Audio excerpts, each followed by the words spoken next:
Ginkumpirma sang Pavia Municipal Police Station nga wala sang foul play sa kamatayon sang tawo nga mong nasapwan nga sunog sa sulod sang Green Meadow Subdivision sa Barangay Ungka, Uno, Pavia, Iloilo. Santo ini sa nagwa sa autopsy report sang medical legal examination. Suno kay Police Captain Richfield Presquito, ang hepe sang Pavia Municipal Police Station, wala sa nakitaan nga pila sa lawas sang biktima, magluwas lamang sa nag-ayo na nga pila sa wala sini nga butkon.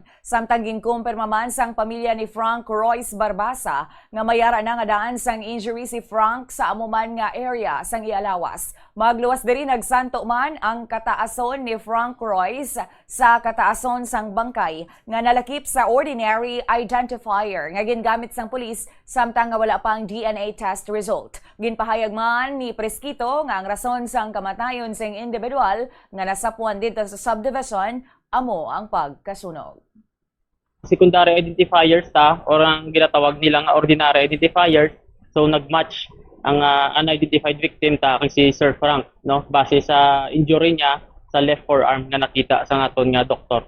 So sa autopsy sir, gin-check man nila, no, gin-check man nila ang tawag ni ang puwak, no, nga para mabalaan nila kung buwi pa sangging sunog or patay na sangging sunog. Kay sunog to sa nag-examine kagina kung buwi pa siya bago siya nasunog, buot silingon nakaklo pa siya, no, sang gasolina. Ano gid ang cause of death?